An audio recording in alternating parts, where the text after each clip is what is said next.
The subject is news photography. This is the most wonderful experience for any man or woman to go through. It's like a modern Aladdin's lamp. You rub it, in this case the camera, you push the button and it gives you the things you want. News photography teaches you to think fast, to be sure of yourself, self-confidence. When you go out on a story, you don't go back for another sitting. You got to get it. And I have found covering stories as they happen. In my particular case, I didn't wait till somebody gave me a job or something. I went and created a job for myself, freelance photographer. And what I did, anybody else can do. What I did simply was this. I went down to Manhattan Police Headquarters. For 2 years, I worked without a police car or any kind of credentials. When a story came over the police teletype, I would go to it. And the idea was I sold the pictures to the newspapers. And naturally, I picked a story that meant something. In other words, names make news. If there's a fight between a drunken couple on 3rd Avenue or 9th Avenue in Hell's Kitchen, nobody cares. It's just a barroom brawl. But if society has a fight in the Cadillac on Park Avenue and their names, they're in the social register, this makes news, and the papers are interested in that. I covered all kinds of stories, from Murder Incorporated to the opening of the opera to a Cinderella ball of the Waldorf. In other words, you take everything in its stride. The same camera that photographs a murder scene can photograph a beautiful society affair at a big hotel. Now, the easiest kind of a job to cover was a murder, because the stiff would be laying on the ground. He couldn't get up and walk away or get temperamental, and we would be good for at least 2 hours. So I had plenty of time. At fires, you had to work very fast. One of the best pictures I've made is, just to give you an aside, I got up 9 o'clock one night and I said to myself, I'm going to take a nice little ride and work up an appetite. I arrived right in the heart of Little Italy, 10 Prince Street. Here's a guy had been bumped off in the doorway of a little candy store. This was a nice, balmy, hot summer's night.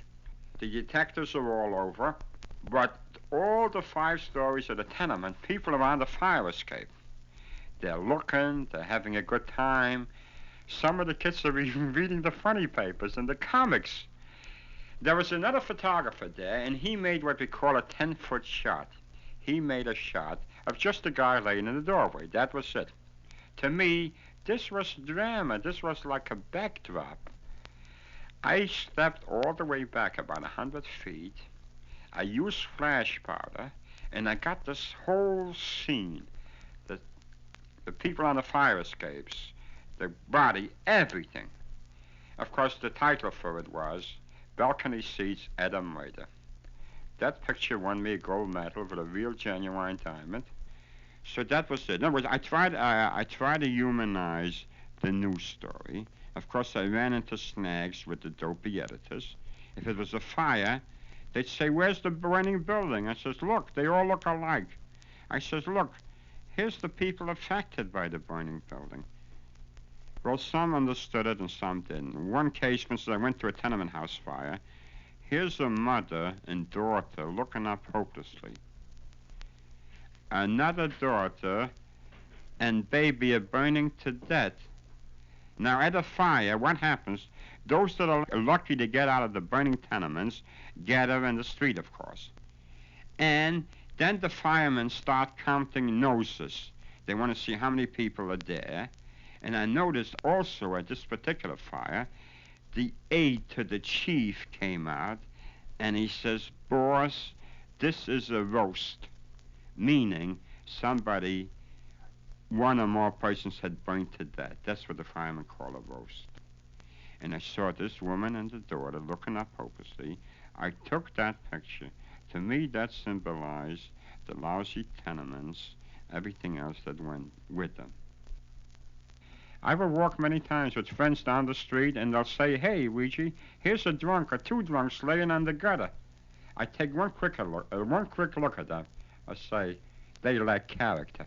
So even a drunk must be a masterpiece. I will ride around all night or all year looking for a good drunk picture. One of the most beautiful ones I got after riding around 2 years, then I made my drunk picture, was a guy in Amsterdam. One Sunday morning, about 5 o'clock, he was sleeping underneath a canopy of a funeral undertaking parlor.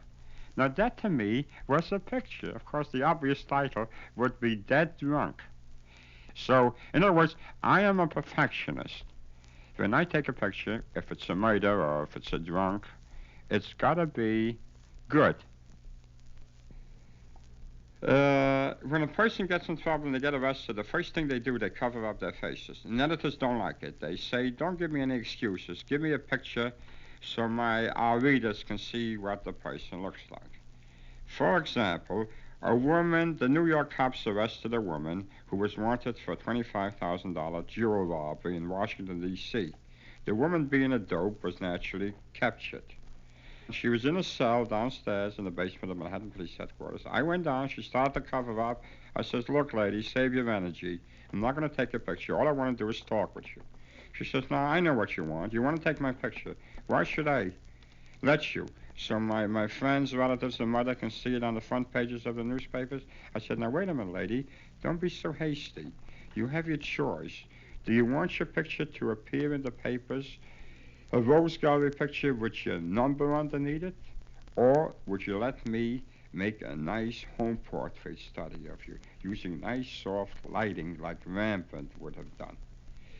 Talking and arguing with her, I convinced her that was the only logical thing for her to do, to pose for a picture.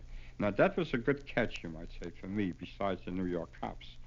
Anyway, this showed that by arguing with people, you can get them to uncover. People are reasonable, even jewel thieves. And the way to start off is, you have a police radio in your home. Something happens in the immediate neighborhood, go to it. Take pictures of it. Take it down to the local paper. After a while, they will give you assignments. They will learn to depend upon you. Instead of waking up their own photographers during the night, they will call upon you. And this will be followed up by an offer of a job. And this is a very good way to get started. Now, for instance, say you have a camera. You make good pictures. Everybody likes them. But you have to get out of the class where you only photograph your friends and relatives indoors. That's very nice.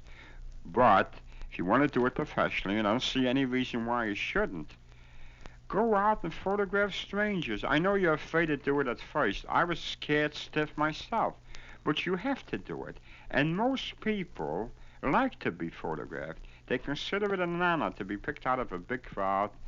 In other words, you can't be a nice Nelly and do photography.